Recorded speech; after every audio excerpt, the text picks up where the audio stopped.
एक घना और हरा भरा जंगल था, जहां ऊंचे ऊंचे पेड़, रंग बिरंगे फूल और फलों से भरे बगीचे थे।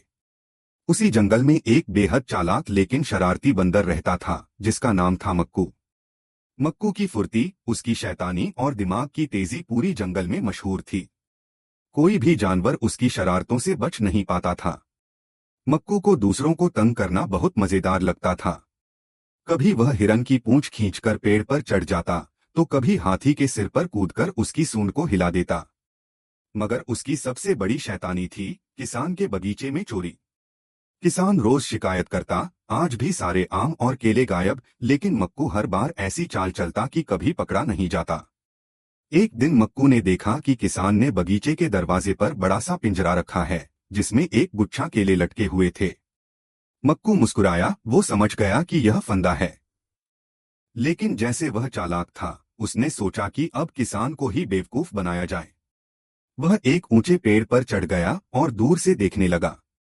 किसान झाड़ियों में छिपा बैठा था, हाथ में मोटी लाठी लिए हुए। मक्कू ने हंसकर कहा, अरे किसान, देखता हूं मैं किसे पकड़ते हो। वह नीचे उतरा, सूखी पत्तियां इकट्ठी की और एक लंबी लकड़ी से उन्हें पिंजरे के अंदर फेंकने लगा।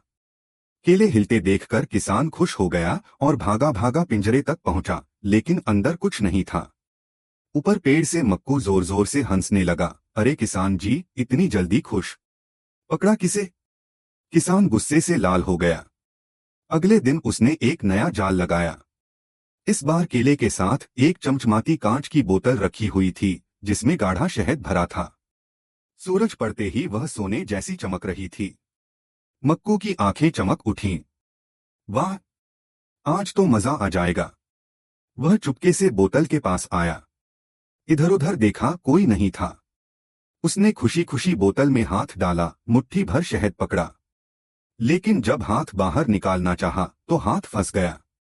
वह जोर जोर से झटके देने लगा, पर मुट्ठी बंद होने के कारण हाथ बोतल में फंसा रहा। तभी किसान पीछे से आ गया। हाँ, अब तो पकड़ा गया मेरा नटखट बंदर, किसान खुशी से चिल्लाया। मक्कू का दिल तेज धड़कने लगा। लेकिन समझदारी उसने फिर दिखाई, उसने बोतल को जोर से जमीन पर पटका। बोतल टूट गई और उसका हाथ आजाद हो गया। वह फटाफट एक ऊंचे पेड़ पर छलांग लगाकर ऊपर चढ़ गया। किसान नीचे खड़ा चिल्लाता रह गया, अगली बार नहीं बचेगा। मक्कू ऊपर से हंसता हुआ बोला, किसान जी, पहले अपनी बोतलें तो संभाल लो। लेकिन उस रात मक्कू सोच में पड़ गया। बच तो गया, लेकिन अब शरारतें भारी पड़ सकती हैं। उसने तय किया कि अपनी चालाकी अब अच्छे कामों में लगाएगा। कुछ दिनों बाद जंगल में अचानक आग लग गई। धुआं उठने लगा। जानवर घबरा गए। मक्कू तुरंत सक्रिय हो गया। वह पेड़ से पेड़ पर कूदते हुए चिल्ला रहा था, आग, आग, जल्दी सब नदी की तरफ भागो। उसकी तेजी और चेतावनी के कारण कई जानवर सुरक्षित निकल गए। जंगल के सभी जानवरों ने उसकी बहुत तारीफ की। किसान भी बोला, मक्कू, तुम्हारी सारी शरारतें माफ। आज तुमने सबकी जान बचाई है। मक्कू मुस्कुराया और बोला, शरारत तो ठीक है, लेकिन सच्ची बुद्धिमानी वही है जो किसी की भलाई में काम आए। उस दिन से मक्कू सिर्फ चालाक नहीं, बल्कि समझदार और बहादुर बंदर कहलाने लगा और उसकी कहानी जंगल में मिसाल बन गई।